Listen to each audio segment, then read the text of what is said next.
El desarrollo de la Tierra y la vida que la ocupa, poco a poco, va siendo descifrada a través de los estudios de las ciencias naturales.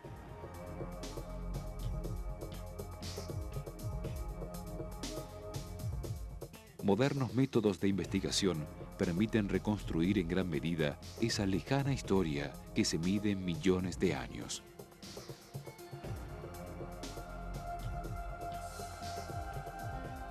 Las rocas y los fósiles de plantas y animales que vivieron en otras épocas son los datos disponibles para que geólogos y paleontólogos puedan develar esta intrincada historia. Muchas veces, estos vestigios están ocultos en las entrañas de la Tierra, pero otras forman parte de paisajes con inigualable belleza que posibilita la comunión entre el goce estético y un fantástico viaje al pasado.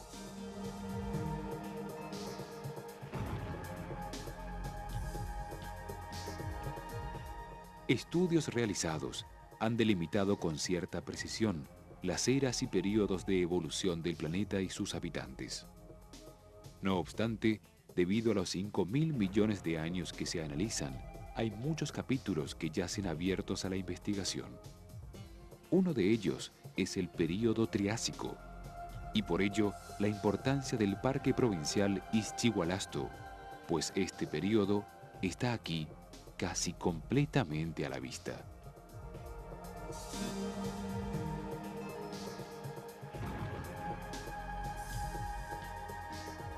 Izchigualasto, el Parque Triásico.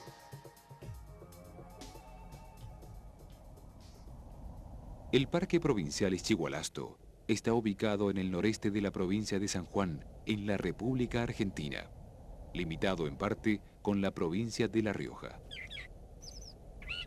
Este parque se creó en el año 1971, tratando de proteger tanto el valor científico como el natural y el paisajístico. Gracias a la total prohibición de cazar, la fauna actual fue recuperándose lentamente.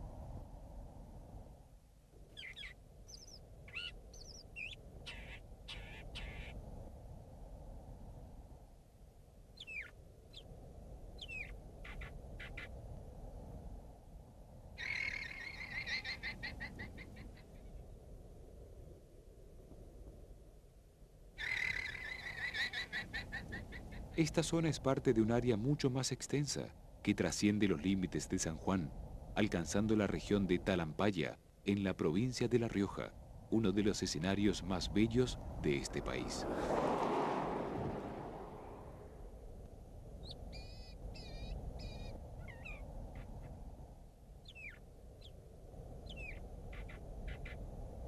El corredor que forma el cauce arenoso del río atraviesa este paisaje casi irreal, donde las erosionadas paredes rojas del cañón exhiben las más curiosas y variadas formas.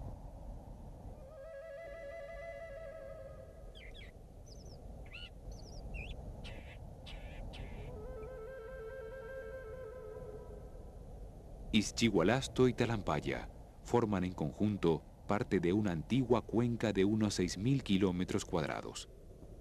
En su extensión, el paisaje actual ofrece muchas variaciones de gran valor estético.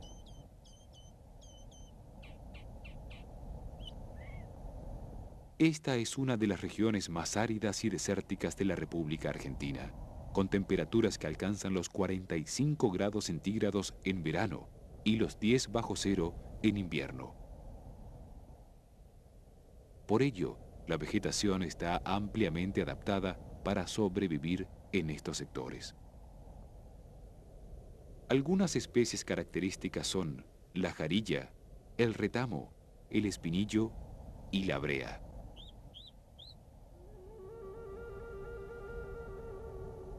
Muy llamativos y abundantes son los enormes cactus que alcanzan hasta los 5 metros de altura.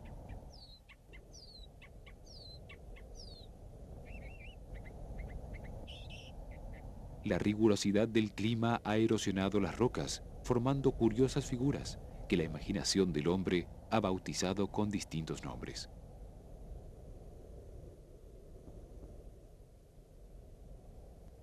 La formación de estas figuras comienza con la acción del viento, seguida por el agua, que se precipita en forma de torrenciales aguaceros.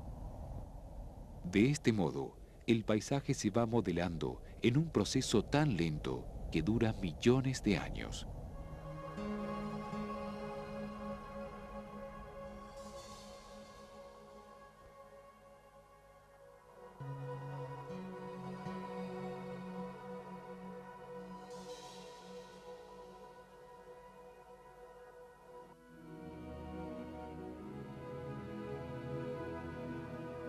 Los terrenos de Ischigualasto encierran, además de sus mágicos paisajes, una riqueza inimaginada por aquellos que lo recorrieron hasta no hace mucho tiempo. Pocos años atrás, se descubrió la enorme cantidad de fósiles de animales que esperan ser estudiados por el paciente trabajo de los paleontólogos.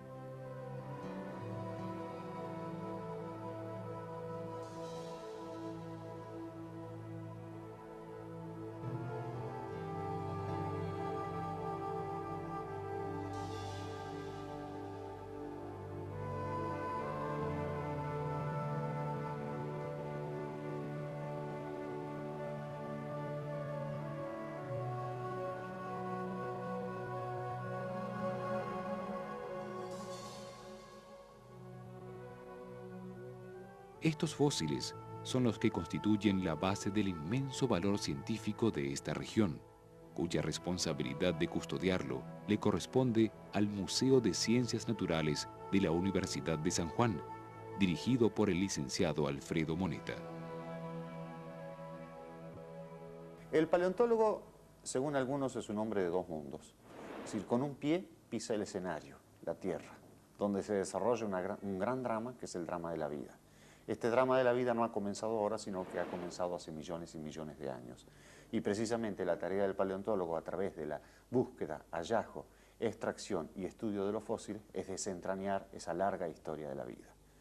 En el caso particular nuestro, trabajamos especialmente en un periodo geológico, el periodo llamado Triásico, que transcurre entre hace unos 245 hasta hace unos 180 millones de años.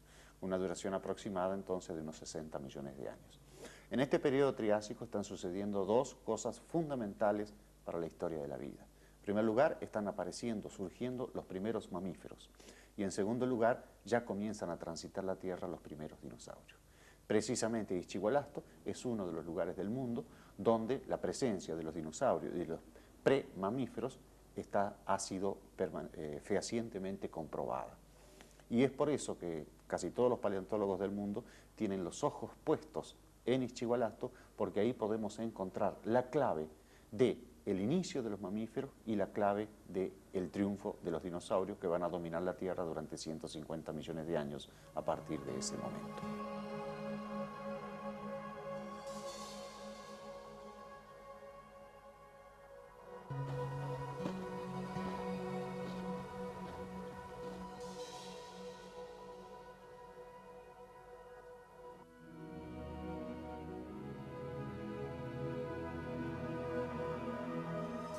El valor y la importancia de Ischigualasto desde el punto de vista paleontológico radica en una sola cosa.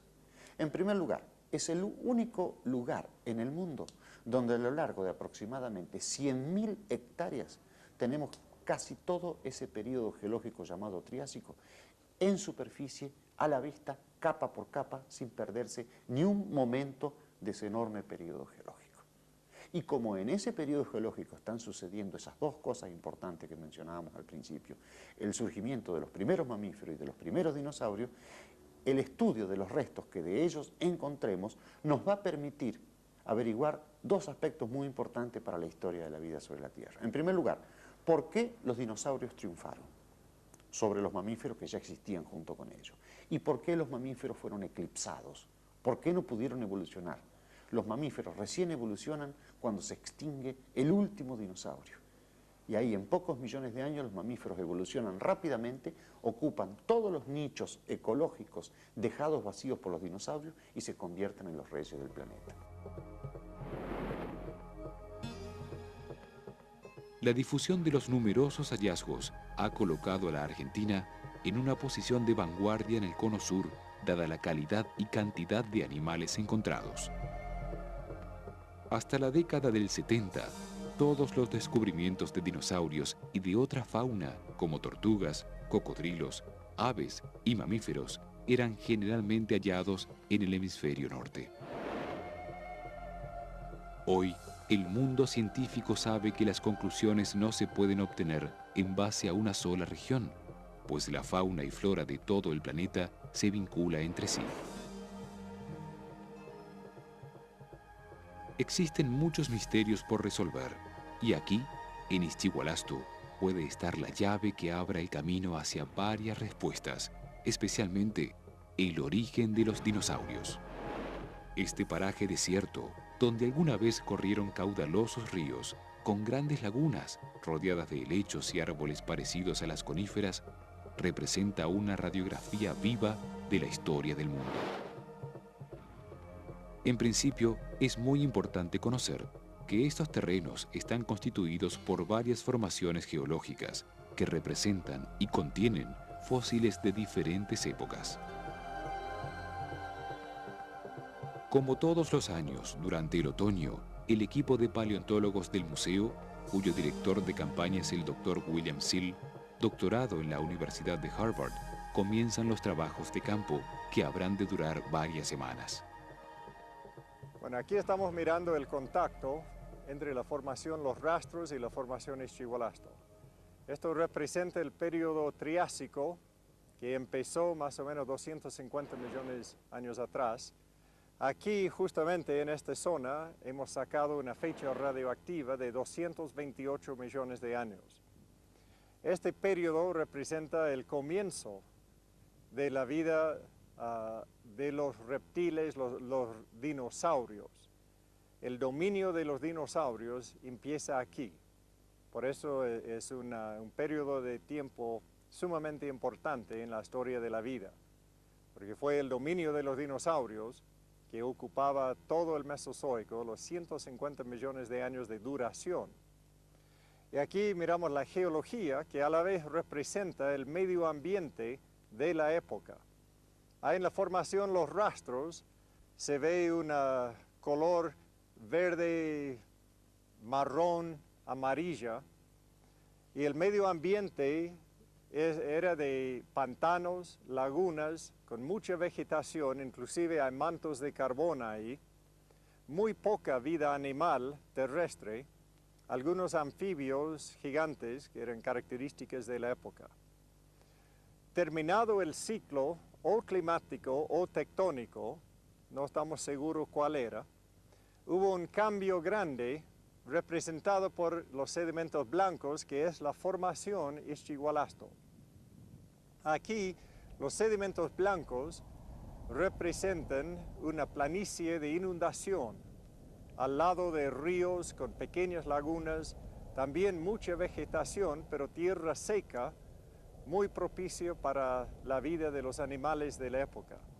Y aquí es donde se desarrolló la fauna que incluye los primeros dinosaurios o los dinosaurios más antiguos que se conocen hasta la época, una rica fauna de animales herbívoros y el comienzo de los grandes carnívoros que iban a dominar la tierra. Ahora, la formación misma, los sedimentos, por supuesto, representan el medio ambiente que lo depositó. Por lo tanto, al analizar los sedimentos, podemos reconstruir el medio ambiente en lo cual vivieron los animales. Y aquí encontramos que los sedimentos blancos tienen un alto contenido de ceniza volcánica, que eran formados por el desbordamiento de los ríos en tiempos de tormenta, de mucha agua. Y ahí atraparon a los animales y dieron origen a la cantidad enorme de fósiles que encontramos aquí. Pero se puede imaginar como un valle con un río grande en el medio, varios arroyos y un gran planicie de llanura con mucha vegetación, aunque nada de la vegetación que conocemos hoy en día.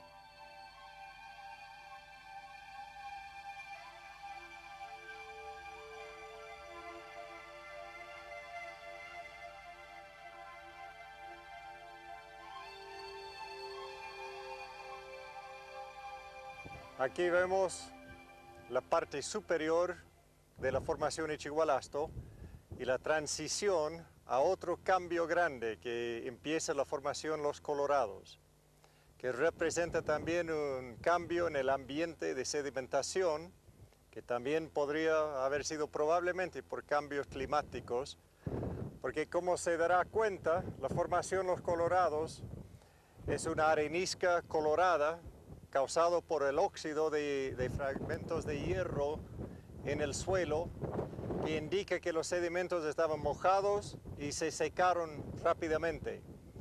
Al analizar los sedimentos encontramos indicios también de mucho viento, de dunas, de un medio ambiente mucho más desértico y por lo tanto con muy pocos fósiles.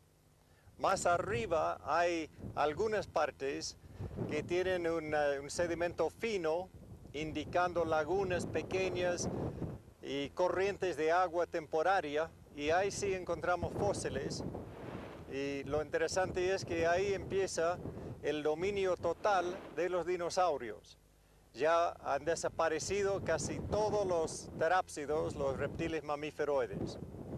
Y así en estas tres formaciones tenemos gran parte de la historia perdida del origen de los dinosaurios y la desaparición de los reptiles mamíferoides. Todas estas formaciones geológicas son fáciles de identificar a través de muchas figuras que el tiempo ha modelado.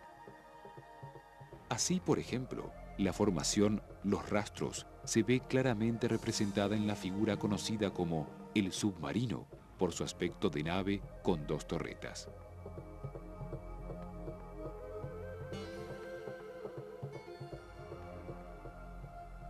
El paisaje actual de esta formación está compuesto por una serie de hondonadas y pequeños valles, cubiertos por la típica vegetación arbustiva, acompañada por los enormes cactus que crecen en los cerros y mogotes.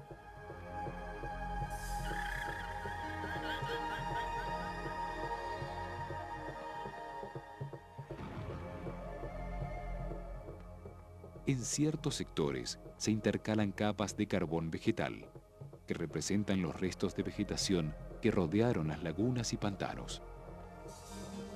Aquí se encuentran en las rocas numerosas plantas fósiles en gran abundancia.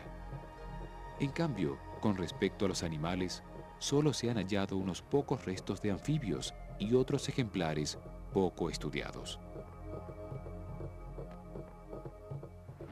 Todas estas características permiten a los científicos conocer que el clima de esa época era de tipo tropical, con elevadas temperaturas y abundantes lluvias. Los terrenos de la formación Ischigualasto ocupan actualmente el centro del valle, donde aparecen la mayor parte de los fósiles, que junto a las más conocidas formas rocosas han contribuido a la fama del lugar. Una de ellas es el conocido Valle Pintado, uno de los cuadros más bonitos que por su semejanza al paisaje lunar fue bautizado como Valle de la Luna.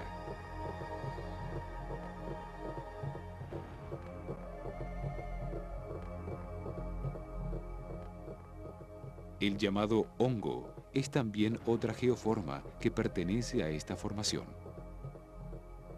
Durante este periodo, el clima fue cambiando lentamente y comenzó a asentarse definitivamente una flora y fauna diferente. En este momento se originan las primeras plantas con verdaderas semillas, que los paleontólogos llaman flora de Dicroidium. También aparecen numerosos restos de grandes árboles petrificados, que se observan a simple vista.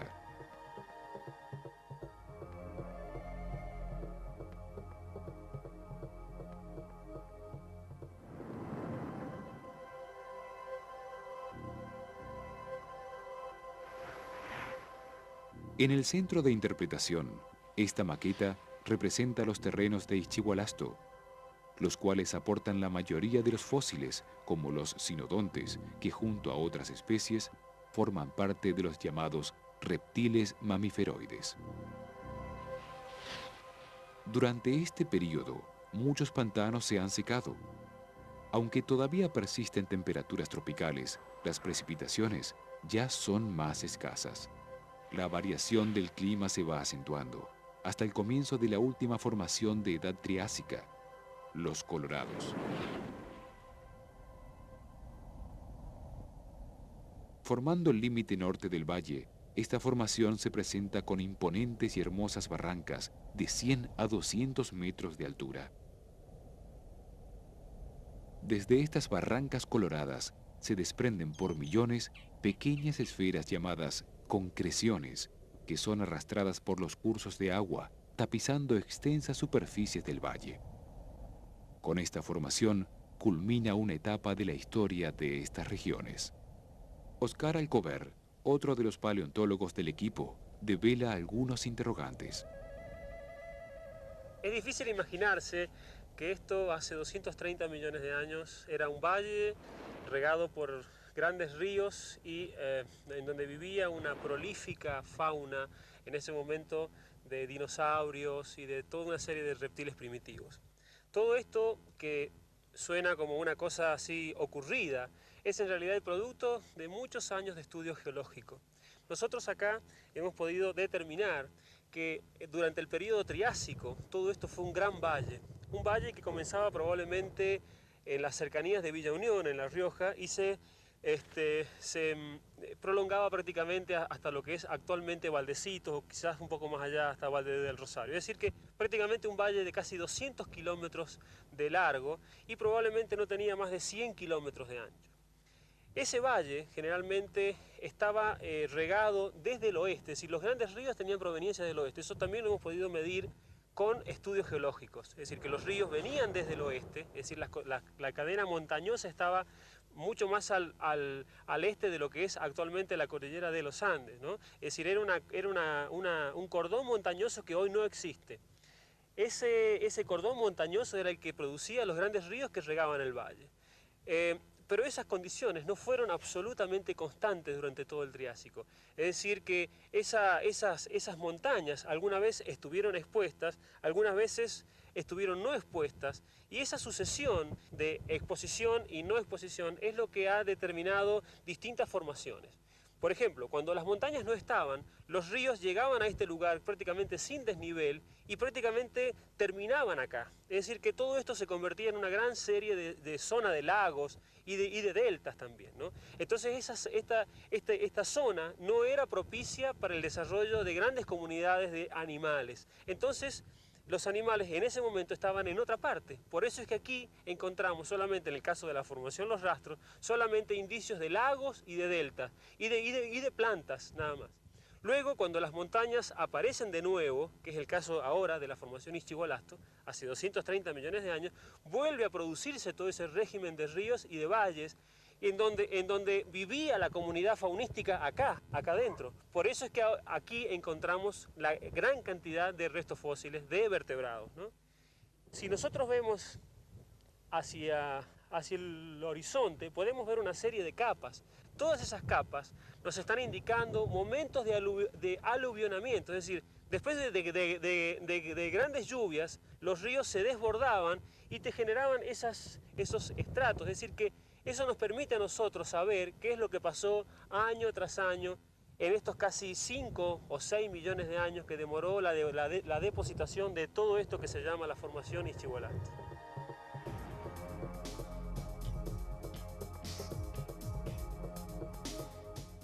Los cuerpos de los animales que han muerto hace millones de años fueron cubiertos rápidamente por compactos sedimentos que con el correr del tiempo permitieron la fosilización de los mismos.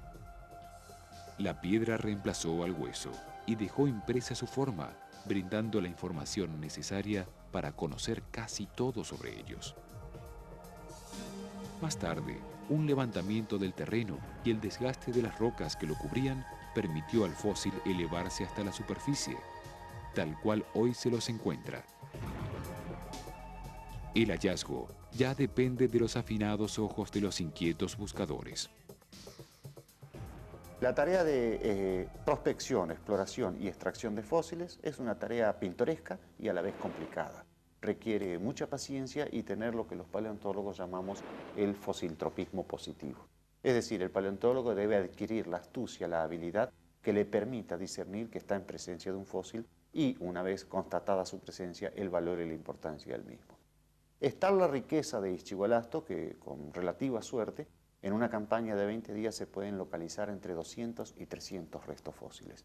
Como todos no es posible extraerlos, es necesario seleccionar y para eso hay que tener no solo un buen ojo clínico, sino también la astucia suficiente para poder discernir cuál es el material inédito, insólito, novedoso que conviene extraer del campo. Y ahí comienza realmente la tarea del paleontólogo en la limpieza, la preparación del material para su posterior traslado al laboratorio. Y sí, puede ser. Radial ulnar. Sí, es lo que sí en la podemos mano. decir seguro es un arcosaurio pequeño, liviano. Y dentro de esto podría ser un esfenozúquido. Lo que llama la atención son los 3 dedos. Sí. Aquí. Pero lo demás reservo el diagnóstico. Sí, si son 3 dedos puede ser un herrerasaurio o algo así, una mano. Sí, no sé, pero cuando se plantea la prospección de un área como esta, generalmente lo que se hace es llevar una especie de censo o de estudio estadístico, es decir, tratamos de individualizar todos los hallazgos que se hagan en el área. Pero bueno, no todos los hallazgos significan potenciales fósiles para la extracción. Por ejemplo, en un área a lo mejor de 200 o 300 metros cuadrados como esta, podríamos encontrar cientos de fósiles, imposibles de extraer todos. Entonces lo que se hace es priorizar cuáles son digamos, las piezas más importantes para la extracción y cuáles no. Generalmente, de las piezas que son muy conocidas, solamente se extraen aquellas que tienen un grado de preservación muy buena o están muy completas. En el caso de piezas poco conocidas, por ejemplo esta es una pieza que hasta el momento no encontramos nada que sea conocido. A pesar de que el estado de la preservación es bastante malo y el material es muy fragmentario, yo diría que este material tiene altas posibilidades de ser extraído, ¿no? Es decir que en 45 días de prospección son cientos de fósiles los que se encuentran y al final de la campaña solo se extraen a lo mejor unos 20 o 30, los 20 o 30 mejores, ¿no? Esa es la idea.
Esto está suelto, ¿no? Y mira, aquí vamos a tener que sacar ahí de capa.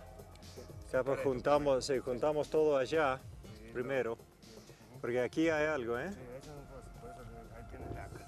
Ajá. Aquí tenemos otro ejemplar del famoso Eoraptor, el dinosaurio o predinosaurio más primitivo que se conoce. Son ejemplares muy importantes, aunque los huesos están dispersados. Aquí encontramos algunos que están entrando en la tierra y por la importancia del ejemplar tenemos que seguirlo y tratar de rescatar todas las piezas que podemos. El Eoraptor representa el dinosaurio más primitivo que se conoce en el mundo. El primer ejemplar fue hallado también aquí por el geólogo Ricardo Martínez en el año 1991. y es exhibido en el museo.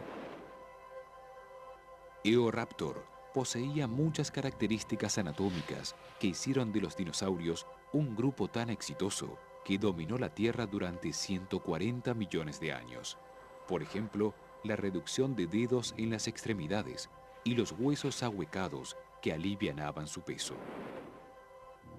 La importancia de Echigualasto y el descubrimiento de estos animales, los primeros o los más primitivos de los dinosaurios, es que rellena un vacío en la historia de la vida, del origen de los dinosaurios. En el Triásico inferior, el mundo está lleno y dominado por un grupo de reptiles llegando a ser mamíferos y parecían en control total del medio ambiente. Cuando llegamos al Triásico superior, encontramos que se han extinguido ellos y el mundo está lleno de dinosaurios y los primeros mamíferos existen, pero son chiquitos en forma como una rata. Entonces la interrogativa ha sido ¿qué pasó entre medio del Triásico inferior y el Triásico superior? Y justamente es este vacío de tiempo que rellena Echigualasto y demuestra la transición entre la fauna de los reptiles parecidos a mamíferos y los primeros dinosaurios. Y por eso es tan importante los fósiles que encontramos aquí.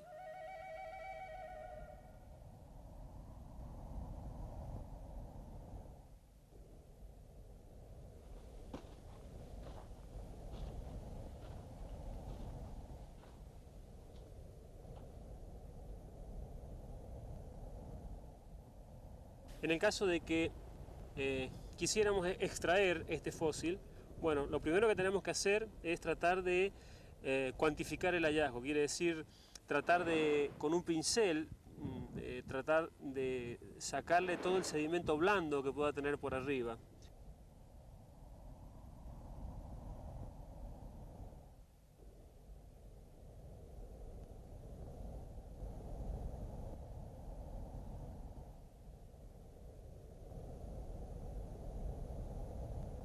En el caso de que las piezas estén muy meteorizadas, es decir, que hayan estado mucho tiempo expuestas a la meteorización, lo que se hace es con laca y con tiner, se va tratando de fijar la superficie del hueso a medida que se sigue limpiando. Cuando ya tenemos prácticamente todo el animal descubierto, es decir, que sabemos cuánto del animal hay, lo que procedemos a hacer es una canaleta alrededor del mismo. Esa canaleta se hace, en este caso, como es una arena dura, lo hacemos con masa y con cinceles. Tratamos de hacer una canaleta lo más profunda posible. Generalmente, por efecto de la vibración que uno produce, el fósil empieza a deteriorarse. Entonces lo que se hace es un paso intermedio, paramos, lo cubrimos con papel higiénico y le damos una primer mano de yeso con arpillera. Eso tiene, digamos, el propósito de fijar la pieza ya, ¿no? Entonces, a partir de ahí ya seguimos profundizando esa canaleta alrededor y tratando de juntar prácticamente un lado con otro lado por abajo del fósil. Terminada la tarea de limpieza, se procede a la extracción. A menudo, sacar un fósil requiere de tanta o más paciencia que localizarlo. Mientras los fósiles están enterrados, no sufren deterioro, pero cuando estos son descubiertos y limpiados, es necesario extraerlos, pues a la intemperie se destruirán. Las piezas que se encuentran partidas son frecuentemente unidas y pegadas en el mismo lugar.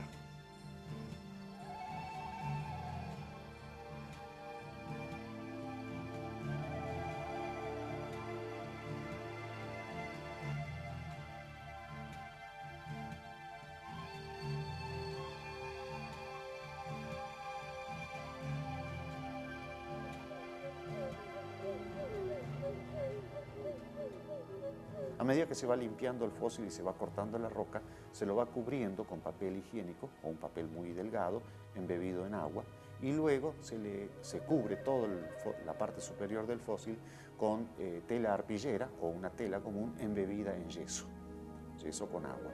Y se hace lo que se llama el enyesado de la parte superior de lo que va a llamarse al final el bochón del fósil. Cuando está cubierto toda la parte superior, se comienza a cortar por debajo de la roca hasta donde llega el fósil.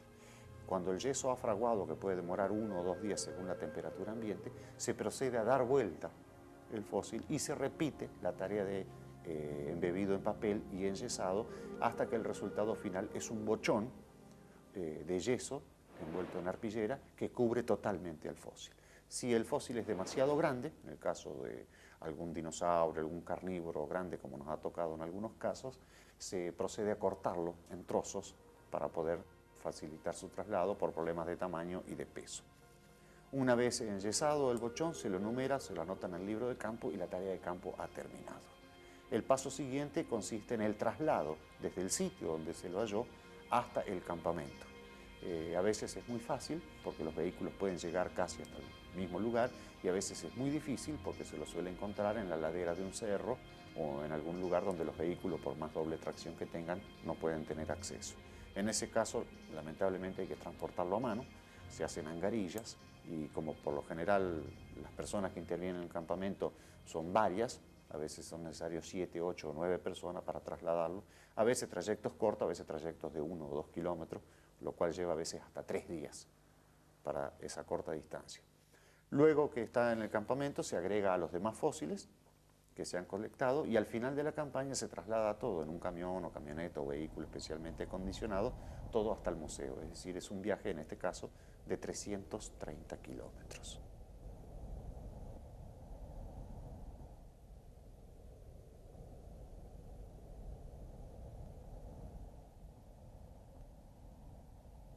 Una vez el bochón en el museo, es decir, el bochón que contiene en su interior el fósil, aquí se aprecian algunos refuerzos, la engarilla que yo mencionaba hoy, con la cual se lo transporta en el campo, una vez decidido que esta es la primera pieza a destapar para proceder a su limpieza y posterior estudio, porque hay algunos datos que dicen que es una pieza bastante valiosa, comienza la tarea. Lo primero que se hace, se le saca la cáscara superior, se va cortando lentamente y se va desprendiendo esa capa de arpillera con yeso.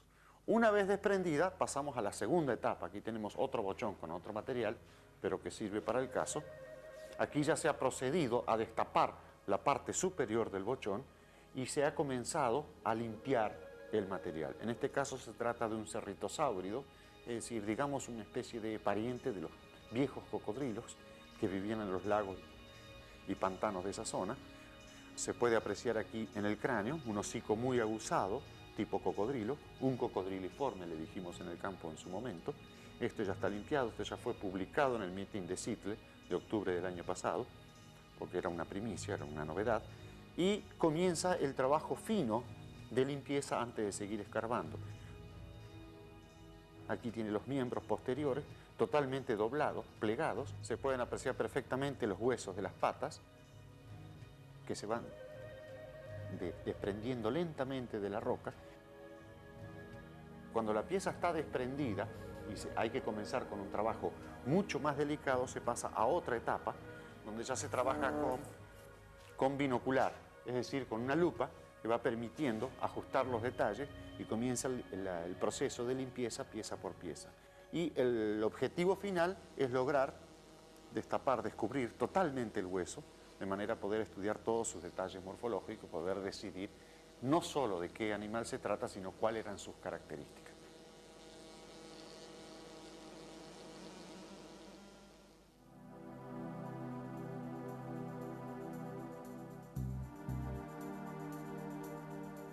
El valor de un museo paleontológico está dado exclusivamente por su acervo. Esta riqueza está constituida por la calidad de las colecciones paleontológicas.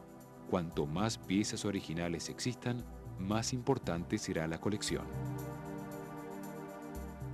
El valioso hallazgo, correspondiente al Herrerasaurus, único ejemplar del mundo junto al Eoraptor, hicieron que este museo cobrara notoriedad mundial. La finalidad de los estudios paleontológicos trasciende un poco a la paleontología en sí. Es decir, por un lado tenemos la curiosidad innata del hombre, que es la que le ha llevado a alcanzar el enorme desarrollo que ha alcanzado a través del conocimiento que tiene. En segundo lugar, todos queremos saber cuál es nuestra historia. Y los fósiles, por más alejados y distintos que nos parezcan a nosotros, forman parte de una historia de la cual también nosotros formamos parte, que es la historia de la vida sobre la Tierra. El estudio de los fósiles en general le permite al hombre reconstruir la historia de la vida sobre la Tierra. Le permite conocer las leyes naturales que dirigen esa historia. Pero por otro lado, esos estudios se incorporan al patrimonio cultural del hombre. En la medida que el hombre va confirmando hipótesis, suposiciones y va pudiendo escribir todos estos capítulos de la historia de la vida en el pasado, va incorporándose ese conocimiento, ese saber, a la cultura. Por lo tanto, pasa a formar parte del patrimonio cultural de la humanidad. El hombre ya tiene cada vez una conciencia, una noción más exacta de cuál es su lugar desde el punto de vista biológico. Y el hecho de tener conciencia hacia lo cultural. Es decir, ese sería, digamos, el fin último, que al paleontólogo le guste la tarea de la paleontología, le guste la emoción de descubrir un fósil, se siente identificado con la sensación imposible de transmitir, de encontrar un fósil y poder describirlo, eso es otra cosa. Que el paleontólogo cuando va al campo y destapa una roca o escarbando encuentra un fósil, está encontrando un ser vivo, que fue un resto, que fue un ser vivo hace 200 millones de años. Y otro ser vivo hoy, 200 millones de años después, es el que establece ese puente de tiempo. Esa vivencia no se puede transmitir. Es como el viejo refrán chino que dice que la única forma de conocer el sabor de una fruta es comiéndola. No hay forma de explicar un sabor, no hay forma de explicar lo que siente un paleontólogo. Ese podrá parecer un aspecto personal, egoísta, es un placer individual. Pero el resultado de esa sensación se transmite a la cultura y el hombre va logrando ubicarse cada vez más en todo un contexto histórico, biológico y cultural. Y de esa misma manera la paleontología aporta al hombre lo que aportan todas las otras disciplinas del conocimiento. Los geólogos y paleontólogos enfrentan aún una larga tarea por delante. Las piezas vitales para la reconstrucción de la historia de la vida sobre la Tierra esperan ser descubiertas. Mientras tanto, la enorme responsabilidad de velar por todas estas riquezas le corresponde a las instituciones científicas, pero es deber de todos preservar este patrimonio natural y cultural para que las futuras generaciones también puedan leer e interpretar el desarrollo de la vida. Antes que el fogón agonice, se discutirán los resultados obtenidos durante la larga jornada. Cuando se apague la última luz, el silencio invadirá el campamento. Ese mismo e intrigante silencio que envuelve al pasado. A pesar de los sinsabores de una campaña, es decir, el frío, a veces el calor, el estar lejos de la familia, el no dormir como uno quisiera, en donde uno quisiera, comer, a veces bien, a veces mal. Todo eso queda ampliamente compensado por lo que uno encuentra acá, ¿no? Es decir, en la profesión que a mí me toca de paleontólogo, lo que me retribuye todo esto es venir y encontrar cosas que son de suma importancia, no solo para nosotros, sino para la ciencia misma, ¿no? Yo creo que trabajar en esto y estar contribuyendo de alguna forma al conocimiento universal compensa con creces todo esto que uno, bueno, todas estas carencias, digamos, que se viven en un campamento, ¿no? Bueno, después de 30 años de ejercer la profesión de paleontólogo, uno se da cuenta de los motivos que lleva uno a buscar los fósiles, la historia de la vida sobre la Tierra, la razón por qué las cosas de hoy son como son. Todos los paleontólogos tienen un sueño, y el sueño es de encontrar un lugar donde hay abundancia de fósiles que nadie más ha visto y poder hacer saber al mundo los resultados de este lugar y las cosas que contiene.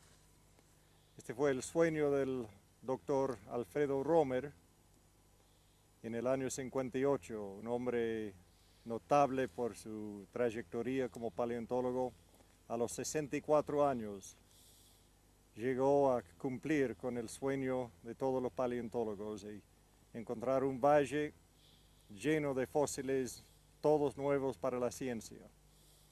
Y este valle se llamó Ixigualasto y el sueño sigue.